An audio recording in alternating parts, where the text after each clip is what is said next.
Thank you for your patience. We will now resume the Mayor and Alderman Workshop for August the 30th. We are down to item 18. 17. Oh, 17. I'm trying to skip.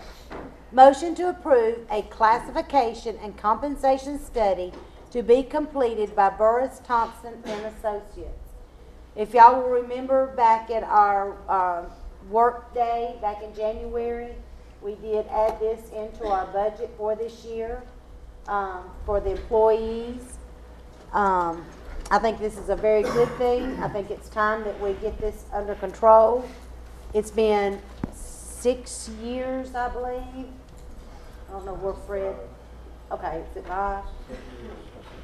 7 years, okay. And you're actually supposed to do these and keep up with these every 2 years, I believe. And like I said, this is in our budget to do. Do I have any questions, comments? Okay.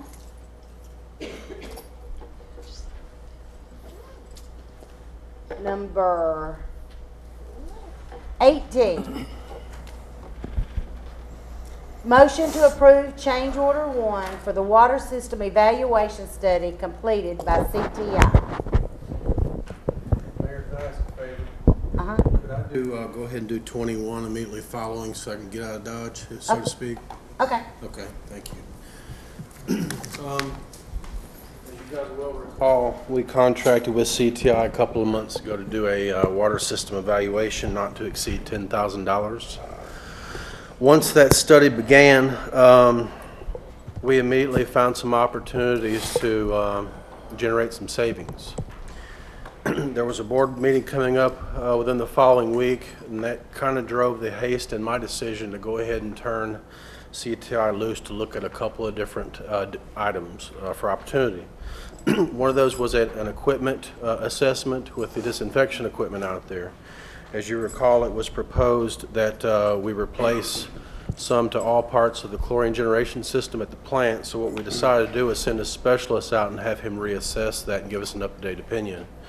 It turns out that one of Thomas's guys, I believe it was Mike Benson, has apparently made a hobby out of this thing because he had detailed it to the point that this spend was avoidable for 6 to 8 months.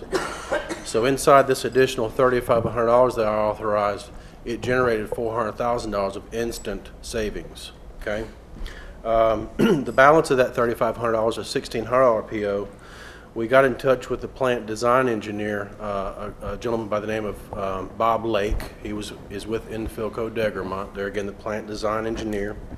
He came out to examine process, and he found a lot of opportunity to optimize chemical feed to the tune of about $170,000 in savings every year. That doesn't mean that Severn Trent was doing anything wrong to the plant. It was just an opportunity that we discovered once the project after the project started, we were well into it, to get a specialist involved to optimize, help look at optimizing process, particularly through chemical interactions in the plant. So I understand from Bruce, and I completely respect his opinion that this would have been a change order that should have come back to you guys for a vote. That's not what I did, and wasn't aware, and it certainly was not an intentional act on my part to circumvent. We saw some opportunities to save and to optimize. So on the downside, we should have come back to you to vote. We didn't. On the upside, we found an instant savings of $400,000 and an additional $170,000 in potential annual chemical expense. So what I'd like for you to at least consider doing, and I understand the sentiment at this point about the CTI evaluation, but I'd like you to at least consider spending this additional $3,500 based on those 2 wins. They are substantial. For $3,500, we 161 times that in savings through those 2 additional. Now, my understanding is, there again, purchasing policy, I'm studying that. Bruce has put out very clear communications on making sure we do that right as of late last month, and this all was executed a couple months before that. So we have certainly walked a tight line. This was not an intentional act to circumvent policy. I'd like you to trust me on that one, okay? So there again, I'm going to ask you on Tuesday night to vote. And I would like to see you pay CTI for that work. It was substantial savings that we realized. But hasn't it instant savings when it's going to have to be replaced in 6 months anyway? Not 6 months, 6 to 8 years. It sounded like 6 months a while ago. I'm sorry, did I say 6 months? I'm not sure. I didn't. The specialist came out and looked at the disinfection system. And there again, one of Thomas's operators has done great work in getting it better than it was the last time the specialist looked at it. So in doing so at the plant, they extended the life of that equipment based on the way they're touching it today, another 6 to 8 years. We were going to come to you with a bid to replace it a week after the assessment started. That would have been a $400,000 spent amongst many other cosmetic or structural issues that you guys saw in touring a couple of years ago. We took that $400,000 project out and we pushed it back 6 to 8 years based on the recent assessment. So there again, you guys will vote to approve or not approve that spend on Tuesday night. I'd certainly respect any decision that you make. I would like to see us vote to approve the spend simply because there's a substantial amount of savings discovered in those 2 additional studies.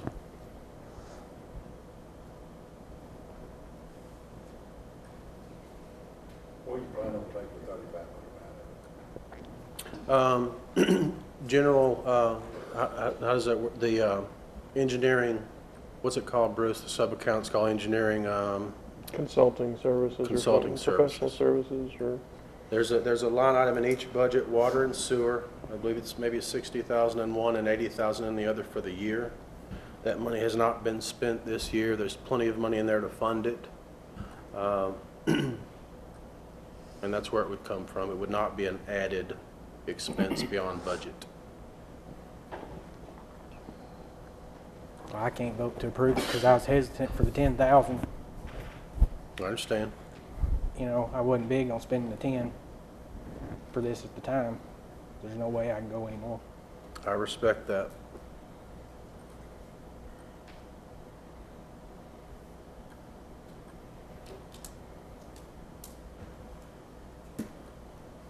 Any other questions? I do have one. When we were talking about this system, I remember us talking about the company that originally took care, that we bought this system from, the Mox people.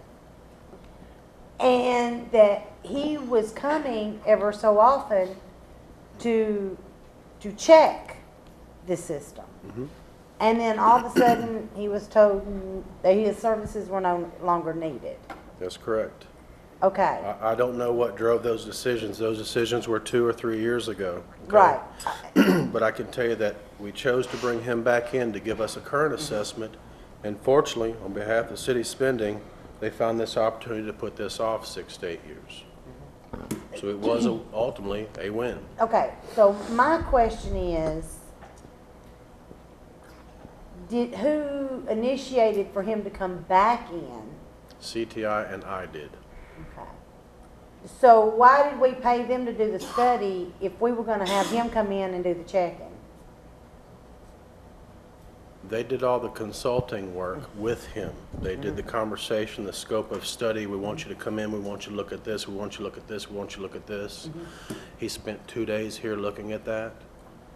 So what CTI gave us was, again, 2 different invoices, $1,900 and $1,600 roughly, for both the specialist to look at the design work, their their plan of execution over his 2 days, what they wanted him to look at, when and why. So CTI has hours involved in it. That drove their hours in conceptualizing each of those visits with the different parties is what drove those 2 invoices. But my question being, if he's the expert, why did he need them telling him? If he knew about the system already? He hadn't been coming for some amount of time. Nobody had reached out to him to say, come out every month or every quarter and do some checks. So he hadn't been out in some time, and it was CTI and I that initiated his visit. He hadn't been in some time, and I don't know how he was uninvited to continue coming years ago. But something happened there, so we reached back out to him again, got him on site, and had him assess for us. Was there a fee for his visit? I think there was. And was that paid by CTI as part of this cost? I'm not sure. Or is that something we paid directly? His fee was on the order of $600, and then Bob Lake from Infilco charged us, I recall that for sure, he charged us nothing for his time.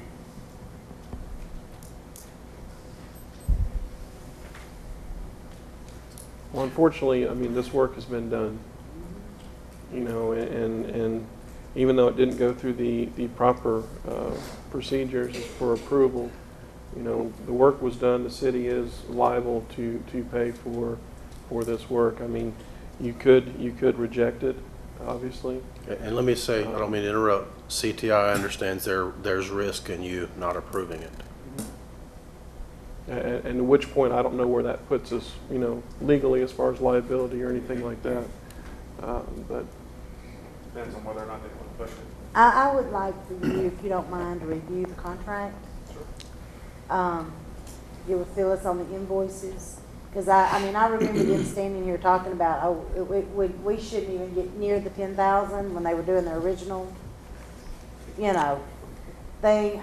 And I don't remember if it was Dudney or Neil that said, oh, we shouldn't get anywhere near the 10,000 when they gave us the first original.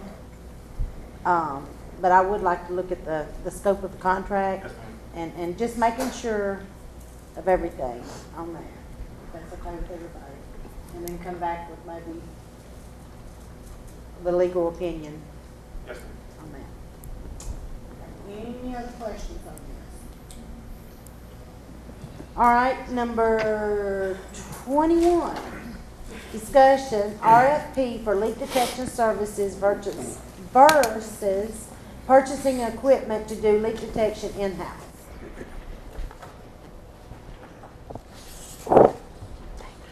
Shorty here can't reach.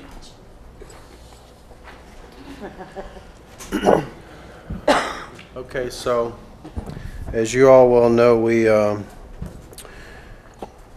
undertook some leak detection efforts this week to try to quantify the size of leaks in the distribution system here in the city this week.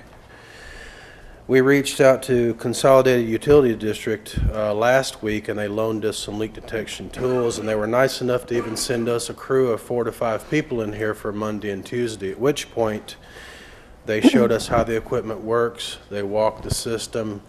They found 5 leaks. We've already repaired 2. We're working on strategic actions to address the other 3. There are two leaks out in the system purportedly over time that have a lot of lore and legendary status about them, but with these folks, they couldn't find it. One at Brittany Drive, we think is simply groundwater that's making itself evident in a low spot in a storm drain. And then the Prologis. Prologis has had a lot of emails back and forth about it, but the leak detection crew did not find any leaks whatsoever out there. This is CUD showing us how to use their equipment, us walking with them and learning, showing them where we know the system to be. The Prologis leak literally is an overdosing of their irrigation system and that water working its way down the hill, and it just happens to be a ditch right beside the road. So in talking to Prologis as an example, they shut their irrigation system off at my request on Monday because I talked to them about the issues at the knob tank and we can't get it full. So at this point, I've reached out to Bruce. I'd like to get a list of commercial customers in and around there that have their irrigation meters. And I want to walk right in the front door and say, can you cut it off? When we ask you to cut it off, it's only going to help us all, okay? So leak detection services really, there's 2 options here as I see it. One is I asked Bill to draw up an RFP to take on leak detection service by a contractor, okay? Dan Weaver is a technical specialist. He works on contract with the town of Smyrna. He charges an hourly rate of $125. So for every 8-hour day he's here, it's about $1,000 expense to the city. As an example, if he spends 1 day per week here, we're going to spend $50,000 a year with him to show us where leaks are. That's actually a fairly accurate estimate. I talked to him just today and coming over here. He works 1 full week a month, 40 hours for the town of Smyrna. 40 hours times 125 is about $5K per month. So he's making 50 or 60,000 bucks in Smyrna for doing leak detection for them on the outside. So those are all accurate estimates by somebody very, very close by, and we trust him because he's renowned around here in the service. Option 2 is we can go out and purchase the equipment and do this on an as-needed basis. Purchase price is just $15,625. This gets us 2 meters. This may get us a meter that we have today, serviced and working. And it also gets us a correlator meter, which is apt at finding leaks when the other cheaper meters can't, if that makes simple sense, okay? So for $15,625, we can get into this proactive business on our own and do it on an as-needed basis. Otherwise, we could do the contract route and simply call somebody in on as-needed, or have him work us in his schedule, okay? So there's a couple of options there. I would add there's a third, but the third is to do nothing, and that's not what we want to do. The third would cost us nothing except water loss. So water loss is likely far more substantial an expense than $15,625 for equipment if we do it in-house, or $50,000 a year if we have a servicer do it. So if you look at the packet I gave you, Phyllis, I gave you one too. Pages 2, 3, and 4 are from the equipment vendor. Page 5 is an email chain between myself, Bill Donnell at CUD, and the equipment provider, and they've provided some quotes in there in email. They are not the only game in town, but they're the only game in town that's close. They offer training, they offer technical assistance, they offer 3-day turnaround on repairs locally so that we don't have to mail our equipment off across the country and be down with it, you know, for weeks at a time. The preference at Public Works is to buy the equipment. 1, it's cheaper, and 2, it's a proactive program we can put in place. As an example, if a CUD operator is dispatched on a work order to maybe a leak in somebody's front yard, steps 2 and 3 after his step 1 repair work is always stick the meter in the ground and try to find leaks in adjacent areas. Step 3 is stand on his repair with a GPS device and upload that to their GIS system. That way, all the infrastructure mapping stays as accurate as humanly possible. So while they do it in a very proactive fashion, taking this 2 and 3 steps beyond the work order of repair, we're only at the work order of repair. So again, this $15,625 with equipment in hand allows us to be very proactive about leaks. We can look for them on Monday and fix them Tuesday, Wednesday, Thursday, and Friday, generally speaking. Okay? And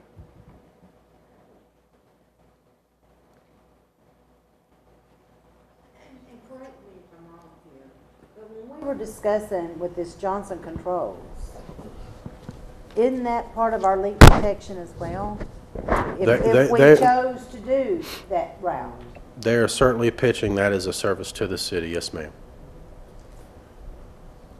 Well, this is just my opinion. Since we're wanting to get a work session together, of course you will definitely be in on that work session, all of y'all dealing with the water and the sewer.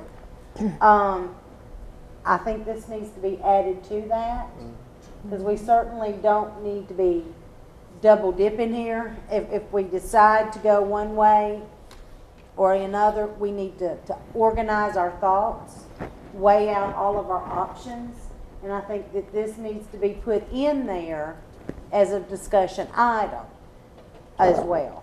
Okay. And I think that's where we need to be at this point, whether it be water and or sewer from this stage on. I think mainly right now it is the bigger issue is with our water. And I think we can certainly add that to our list of discussions. We've already got one list together that we all worked on that I will present to this board. There might be some fine tuning on that as well. So y'all can kind of be looking over, y'all have the same, you're the ones that, you know, send it to me. But I think this could be added to that work session and just consolidate anything with our water and/or sewer in on that workshop. And I think one thing to consider here as well, talking about Johnson Controls and this proposal as well, you know, if we go with Johnson Controls, that's 12 to 14 months out. Exactly. We would need something to have in the meantime, you know, and who's to say once Johnson Controls comes on board, That's true. we might still need this equipment to narrow down where the leak down. may be.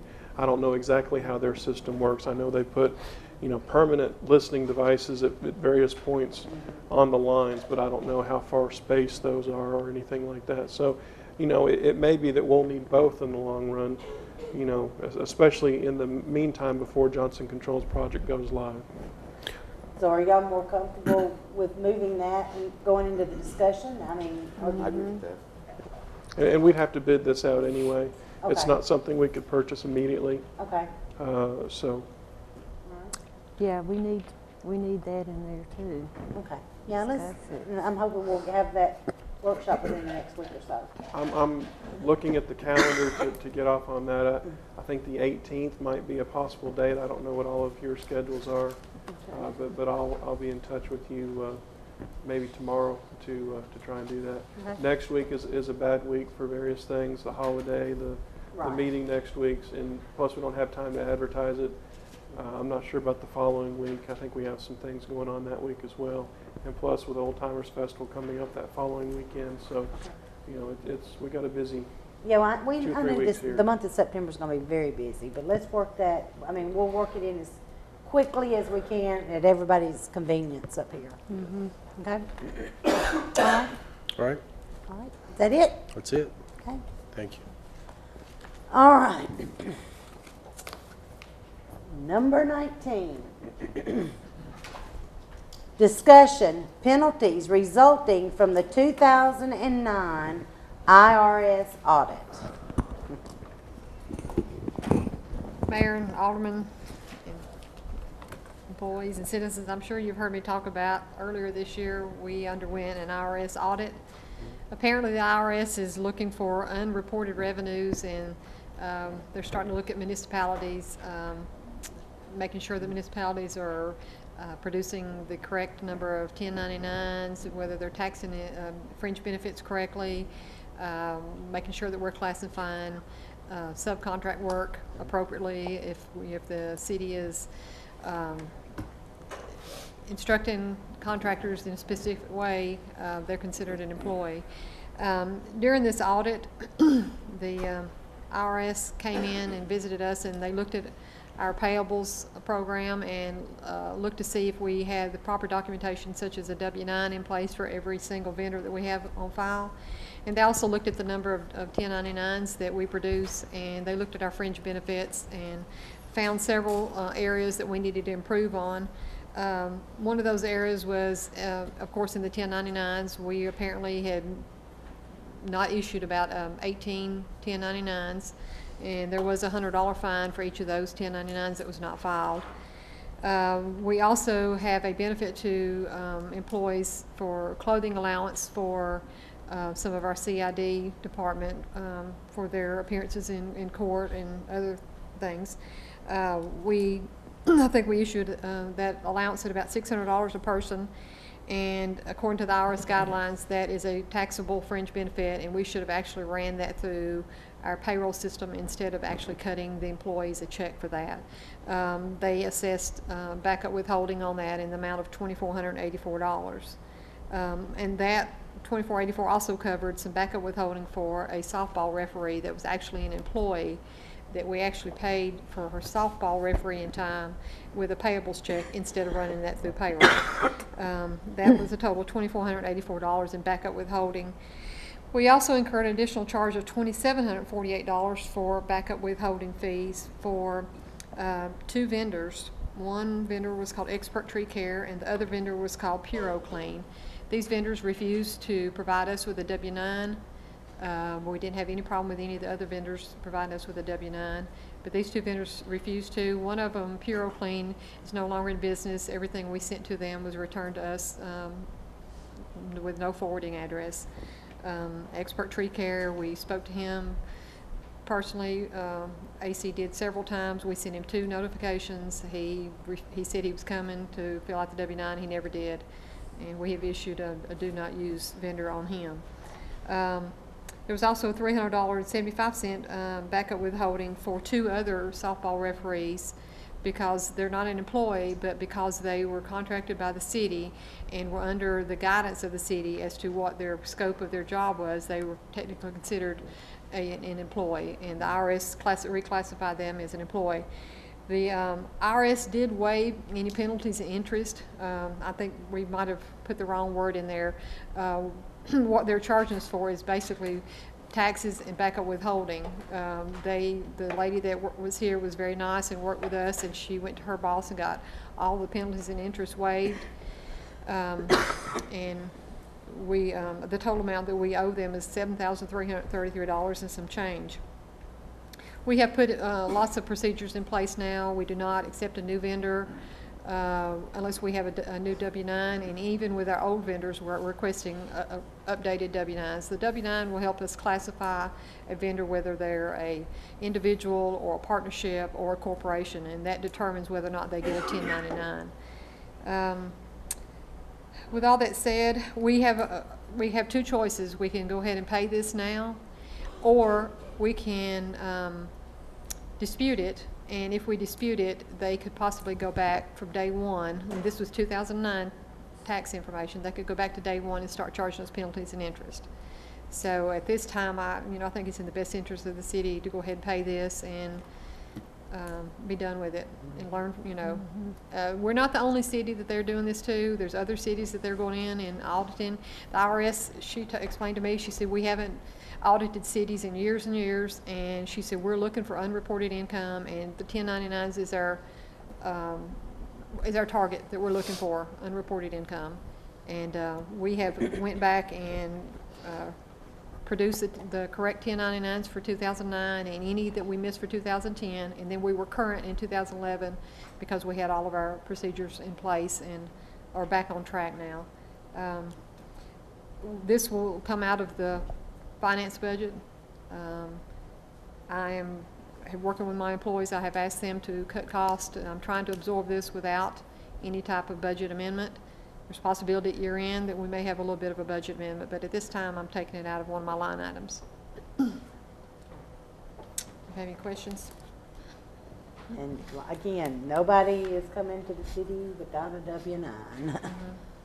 So whether it's cutting a tree or whatever they're doing, they will have a W-9. I mean, we've even had to get W-9s for conferences and instructors that are coming to Yep. If we pay anybody anything, we make sure we have a W-9 on file. And it's, Even the government entities, we're asking for Yes. like W-9s. state universities, colleges, if they host one, it goes to them, you have to have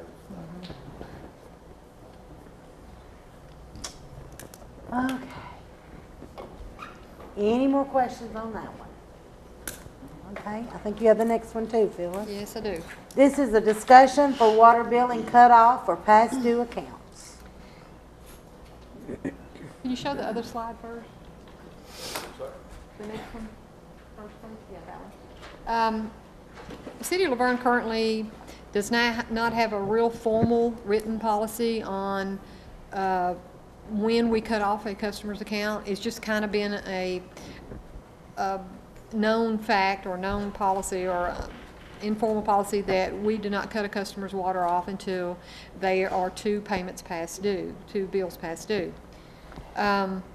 We did some research and checked around, and most other cities are within 10 days, 15 days max. If you don't pay your current month's bill, you will be disconnected.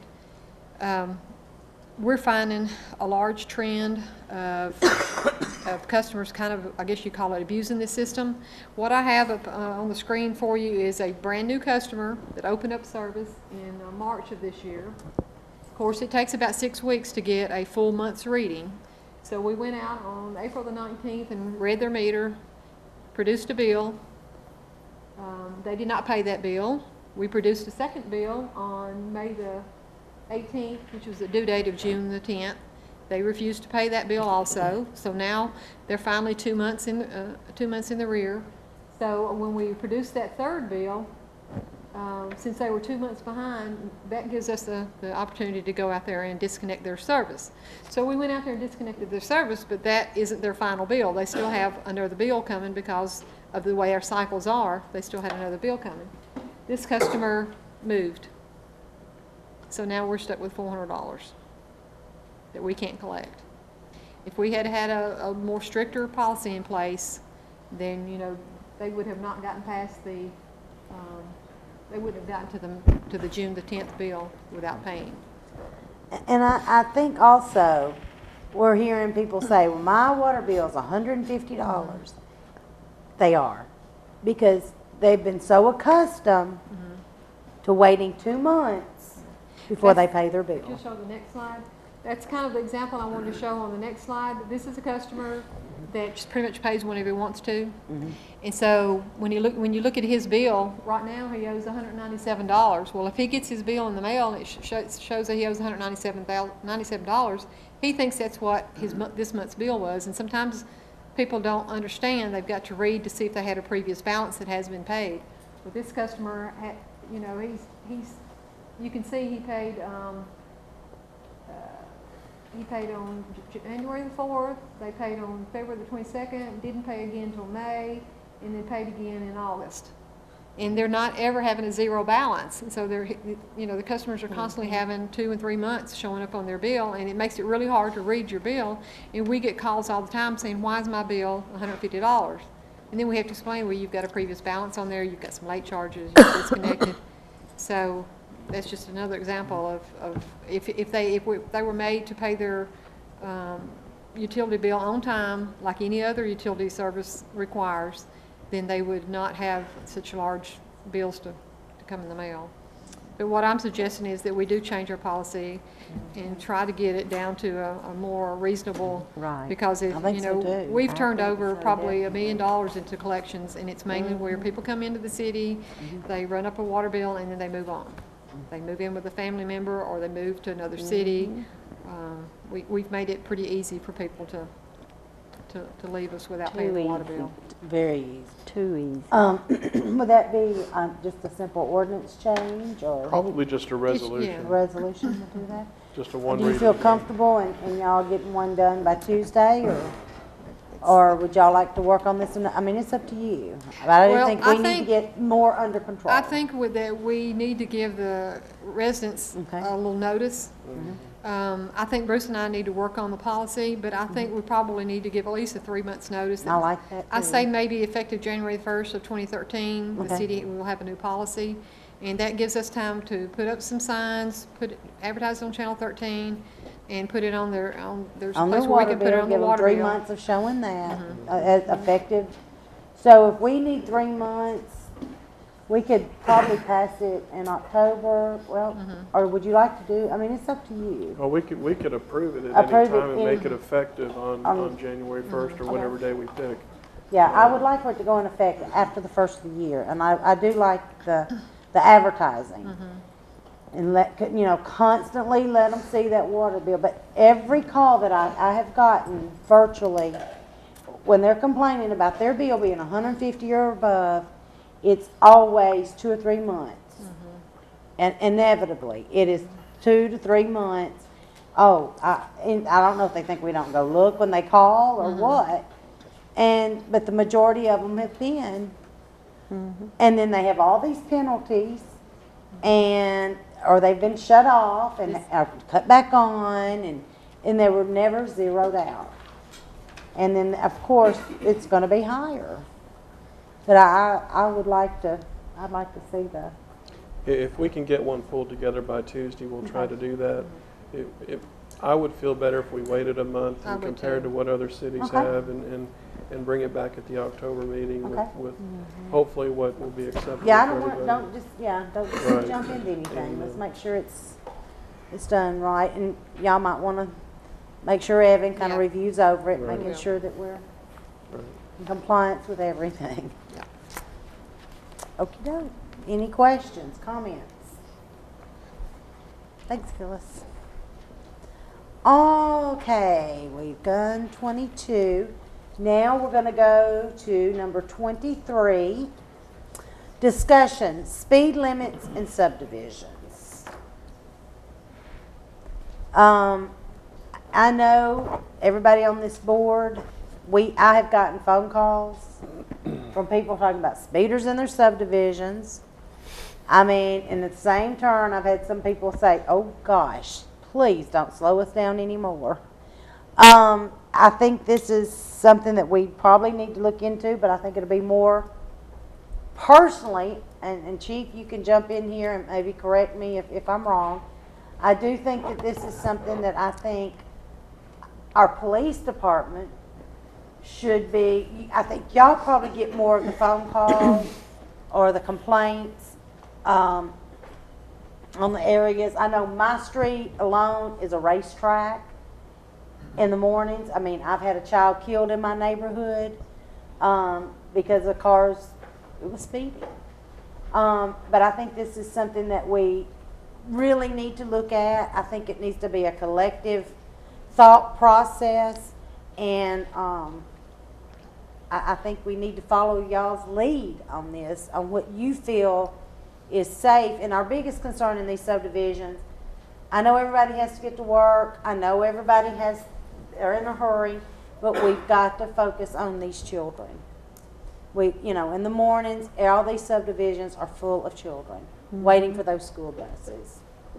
And that is just, I've seen too many close calls, and like I said, I knew the child that was killed. And it was very hard to watch a child that you watched from kindergarten to third grade get put in life flight knowing she wasn't coming back. So with that being said, I'm going to open this up for discussion, and I guess I'll let you kind of lead off with your thoughts on this. I guess what comes to mind first is that we have about 25 square miles, land miles. We have 177 plus miles of city streets and highways. And the question was recently asked on a public forum, why do we need so many law enforcement officers in Laverne with just 25 square miles? They have to have days off. They have to have sick leave, vacation leave, training time. Court day. We have to go to Murfreesboro for court, and we have officers that have to sit there all day sometimes before the case is actually heard. We don't have the luxury Smyrna does with having a general sessions court here in our city. I had a lady a few weeks ago that sent me an email, and she was talking about a vehicle. She was not complaining. She was just saying, when you can, if you will you all see if you can catch this person? Because at this time, every single day, and it was in the morning, between this time, he comes through this area and it's absolutely flying. We had almost every single day, we had someone in that area sometime during those periods of time. But what would happen is that they would be called off to go to a call. When we were finally able to have someone there without pulling them off to a call, and one of those days it happened to be Mike Mullen. The sergeant was actually out there. He'd been out there several times, but it had to be pulled off. But one of those, he was pulled off to cover a call over close to your area where you live. And this was back on the backside off Hollandale. And that was a pretty good distance to drive to get to that call. And I got an email, and I said, yes, he was there, but I heard the call, and he was called off to go. It was actually a domestic that he was sent on, because he was the only available car. Everybody else was on a call doing something. All the other four that were working that morning, the four officers. We were finally able to have someone there and be there during that time, and we did catch him, 49 in a 25, and he was cited. And apparently he's going another route now for whatever reason. He's not going that direction, but that's one example. We can't afford to put people in every single street in every single subdivision. We don't have that amount of people. So while they're there and doing their patrolling in the mornings, we also have an issue called school zones. So if there is a school, or in one instance, we have 4 schools in one zone. You got one zone officer. If we can work and fill all 4 zones that we have set up.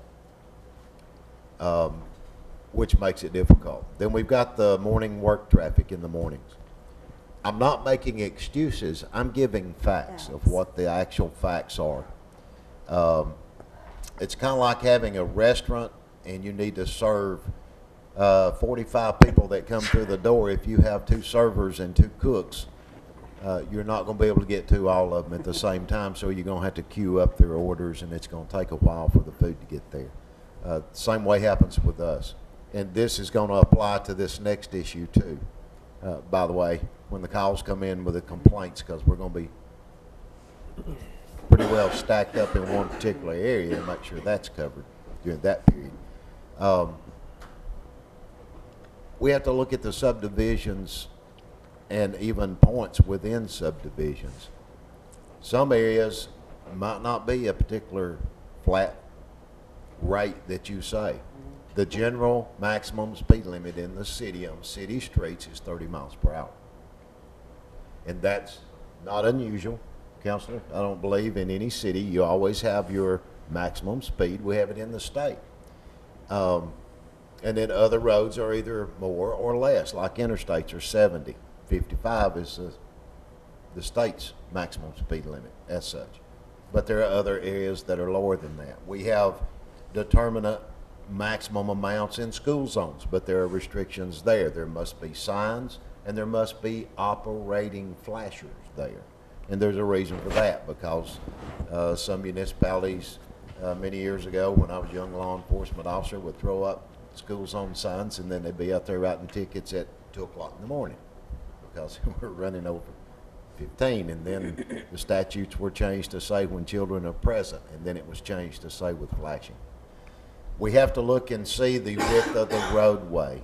We have to look and see the terrain of the area, uphill, downhill, curvy, etc.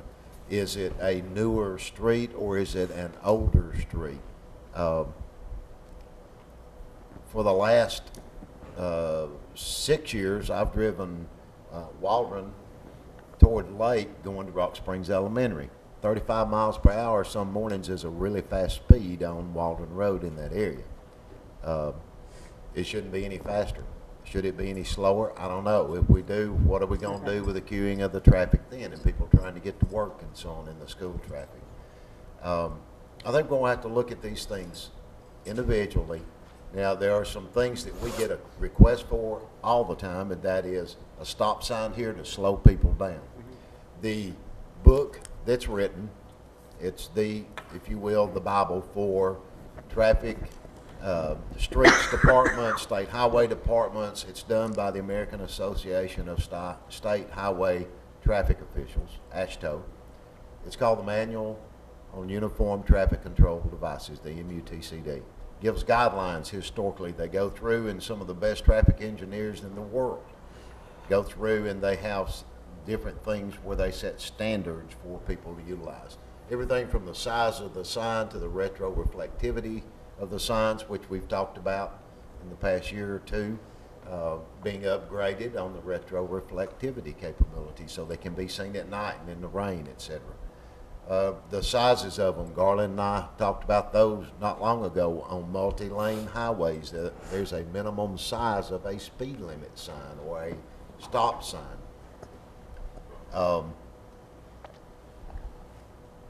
We're going to have to take everything into consideration. But AASHTO says in that MUTCD, you do not use a stop sign for speed control. So we can't go to every street corner and put a stop sign. We have some streets in the city where that was done, and from what I found out when I was at Public Works, and then since I came to the police department a year ago, one of the problems we had a city official here previously who apparently just gave everybody a stop sign anywhere they wanted one so there wouldn't be any disagreement. And I'm not trying to be mean or facetious when I say that. That appears what occurred. There was no rhyme or reason. You need to go put a stop sign up out here. And it generally resulted after there was an email or a phone call or a visit. You can't do that. You can't put one anywhere you want to. The other thing is speed bumps. That in and of itself becomes a safety factor and a hazard because, and Rob's not here and Rick's not here, but on their behalf, I will tell you, the fire apparatus cannot start, stop. If they try to run 20 miles per hour over a general speed bump, there's a good chance they're going to break springs or axles because of the weight of the vehicles with the water on them. There's a concern over the equipment. The other concern is coming almost to a complete start and then starting back up again. I don't think there's a single person in this room that if their house was on fire, they would want the fire department to stop for 159 speed bumps between the fire station and their house. They don't want them running 80 miles an hour, I'm sure, and running over someone either, and they're not going to do that. But that's one of the problems you get into with speed bumps. I think we have to look at it very carefully. We've talked before, we discussed it, and we've even did an email, last month I guess it was, where I wanted the group to get together and discuss speed limit on Murfreesboro Road, and I brought it up last month that I was going to ask to do that. I brought it up in a director's meeting because with the traffic we have, there are several things that go in. It's not just crash data. Crash data is only one small portion of determining speed limits. You got to look at the average daily travel, ADT, of that roadway, which is the number of motor vehicles passing through there on a daily basis. The speed study has to be done because, correct me if I'm wrong, Kyle, but traffic engineers utilize generally the 85th percentile speed to determine a safe speed limit, in addition to other factors too. But they generally use 85th percentile levels, saying that 85% of the motorists out there will drive at or below the posted speed limit. You only have that 15% that are above. And historically, in the years I've dealt with those, back when we had the 55 NMSL, the national maximum speed limit, when I was a young trooper working in planning and looking at those numbers every single month and going through.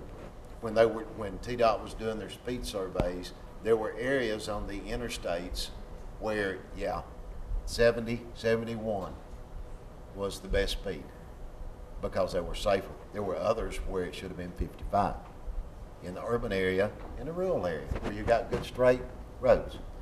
We can do the same thing. You'll see them on state routes, but the way Murfreesboro Road is with as many cut-throughs, as many parking lots, it's not a sight distance as much there as it is distance between the entrances and exits of the parking lots. We tend to have a few more crashes, but we have a lot of near misses too, simply because of that. So I think there needs to be an overall look at the speed limits within the city.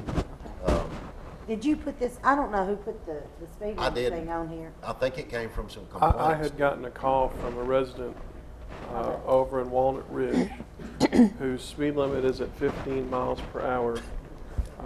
And he was complaining about that, and I've heard rumors of how that got set, which I won't go into, but and then you look at the general speed limit that we have at 30 miles an hour, and I think most subdivisions are probably around 25. Yes. I think Garland's gone out and looked, and Chief can attest to that. So that's why I brought it up initially, and Mayor, I talked to you about it, and we decided to put on the agenda for just discussion and to see what we need to do about that. I wondered if we needed to try and set a general speed limit for subdivisions, but of course Chief makes an awful lot of good points about what we need to do about that. So, my initial reason was for Walnut Ridge because of the complaint that I received. And I don't have a clue where that came from or what Bruce is thinking, but I'd be willing to bet it was similar to what I said earlier about the stop sign. Yeah. It is. Seriously. Yeah. Because of complaints. But 15 in a subdivision is a very, very slow speed. Yeah. And you also have to look at the street that's there. If you look at Lake Forest, for example, we have what would be considered at the state level major and minor collectors, which means some of those have a whole lot of traffic on them.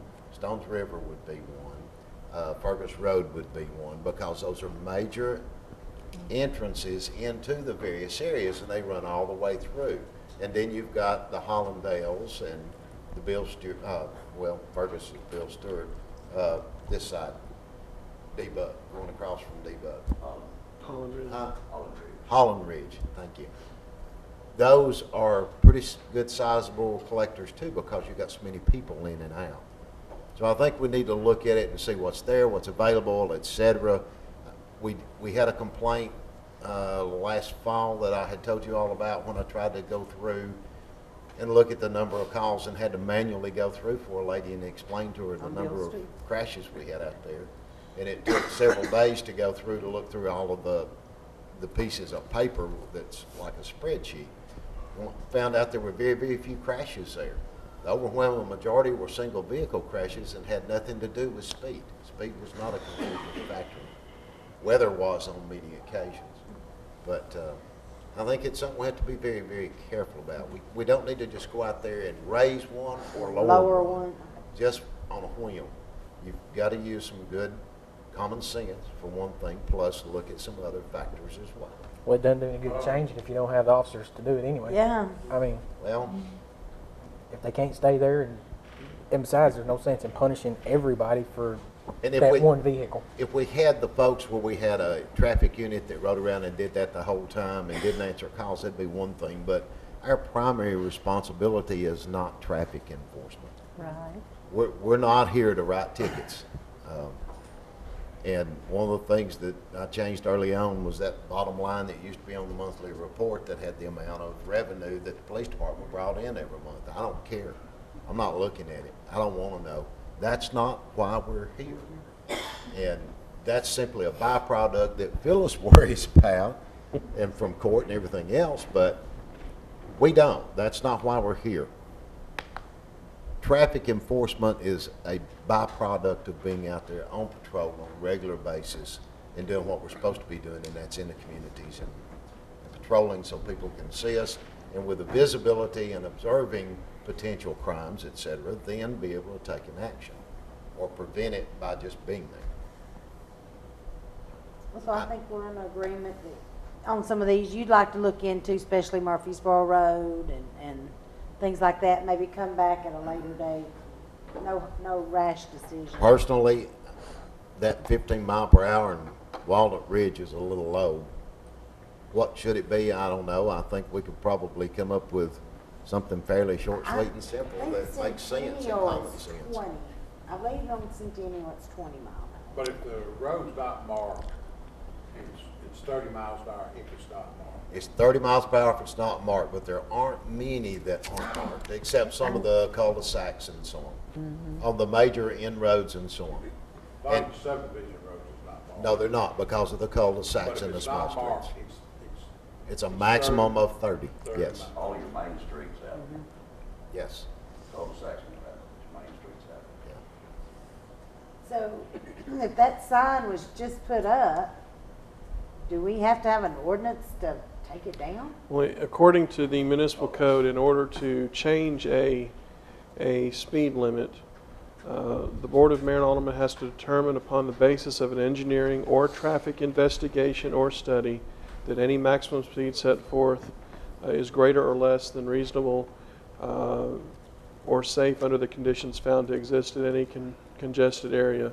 The board may declare by resolution reasonable and safe maximum or minimum limits, and that goes into more detail. So basically a resolution has to be approved by this board based on Okay, here's my question. additional information. Was it Do we have done? a resolution when that 15 mile an hour was put up? I am not aware of one, but I can go see if I So can find one. technically, it's not legal to begin with, according to our ordinance. That's a great point, Mayor. No Murray Lane. Yeah, there are some like that all over the city. So, you know, if they're not, My thought would be they need to come down. If it would it's be illegal. a resolution that made it there anyway. So, I would I guess we suggest get to go even, searching through the resolutions now, don't we?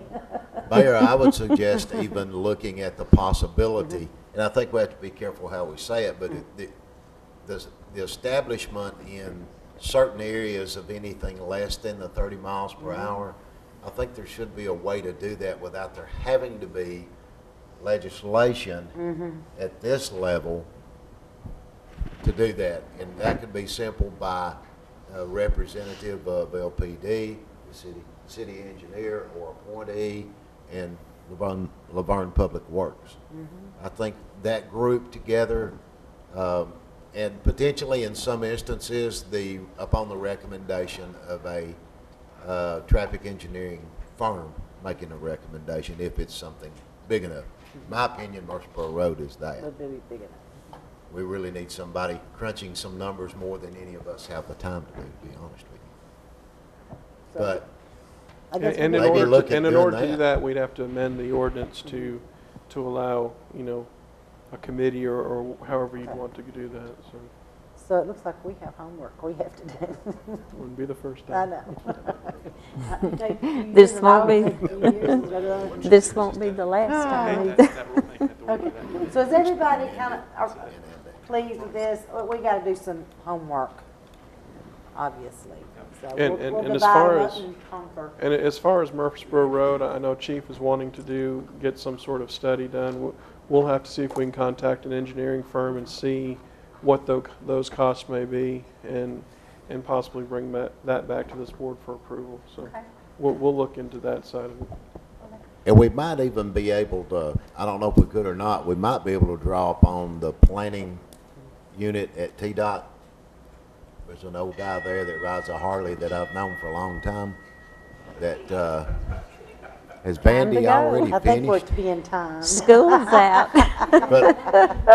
But we might be able to get some help with that too, since it's a US highway to Tighten get halftime, TDOT, isn't it? Okay, to even help a little bit on that too. so we all agree we've got homework to do Yeah. before we conquer this. Okay. Yeah. That's right, you know that's it by him. Okay, one more. We have a discussion for a citywide fireworks permit, and I did ask to put this on here. If everybody remembers, back during July the 4th, we had to put restrictions because of the drought, okay? We asked the citizens to please be patient with us, and I know the 4th, I know we wore the police department and the fire department out. They were absolutely wore out. But here's my thought process. I don't want it both nights. And I was considering, because we generally had fireworks at Old Timers, but we moved our fireworks show to the 4th. If this board would consider, and they wouldn't be calling because they'd be doing it legally, so we really wouldn't have to worry about the calls. Looks like we're going to have rain, so we're in pretty good shape there. And what I would like for this board to consider is that we issue a citywide permit, because people are going to be out at Old Timers Day, there's going to be grilling out going on, there's going to be fun to be had. If we would consider allowing September the 15th only, with the hours for July the 4th, what is it from, I think I've got it marked, 9 a.m. to 9 1 a.m. to 1 a.m. That's a Saturday night. And like I said, it's going to be a lot of activities going on. I've had several people say that they've just missed their 4th of July cookout, where even my family used to do it when the kids were younger. Everybody came to our house, we grilled out, and everybody shot fireworks. But I thought it would be fair, because it was of no fault of this board that it was a drought. It certainly wasn't the citizens. I mean, they had purchased these fireworks. I know they have, Christmas and January 1st, but you know, when you're used to having that 4th of July grill out, you know, that's something I kind of felt we took away, again, of no fault of the cities or of the citizens, but it's something we had to do for everyone's safety. That's just my thoughts. If they're doing it legally, we would definitely have to promote it, let people know. If your neighbor's shooting, they have that right. Don't call the police because these people are legal unless they're shooting at you. You know, I mean, or they're having, what do you call those, Roman candle fights. This is just my thought process. It's totally up to this board, of course. It's the decision of this board, what they feel comfortable doing. But I did tell the people that I would ask. I'm fine with it. I don't have a problem with it. I mean, if we have any concerns, this is televised, so citizens, if you have concerns, please email us between now and Tuesday with your thoughts on this.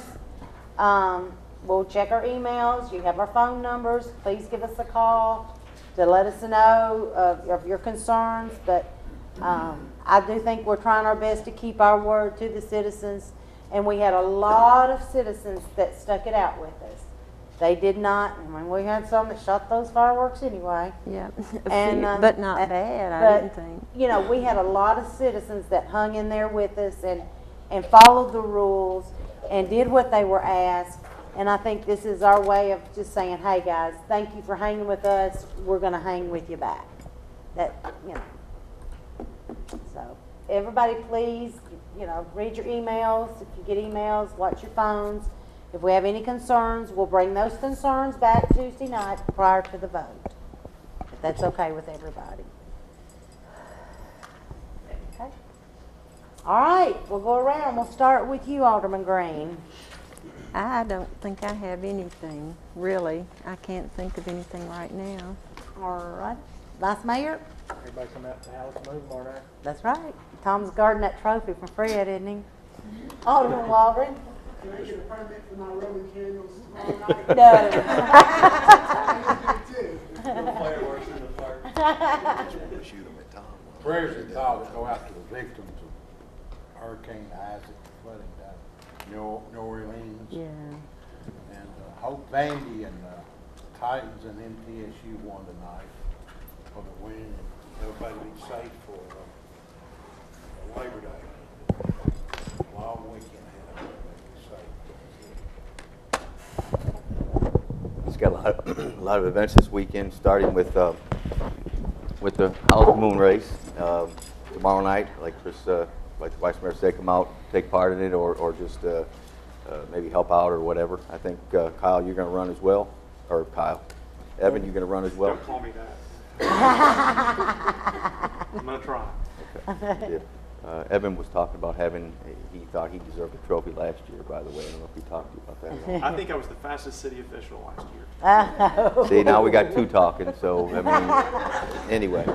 Fred said he was the oldest. Well, he does take that prize. But, and then Saturday, we have the Laverne night at the Sounds with, I think, is there still time for them to purchase them tonight? Yes. It's go on the city's website, and there's a link to purchase your tickets, but $4 goes to the LHS band. I think our mayor's throwing out the first pitch. And also the Goodlettsville team that won the U.S. World Championship is going to be honored that night too. They're going to be down on the field as well. So There'll be a lot of fun Saturday night. I want to take just a moment. I want to introduce the newest addition to the board. Where'd Maggie Farmer go? Stick your head through the door here. This is Miss Maggie May Farmer, new addition. Look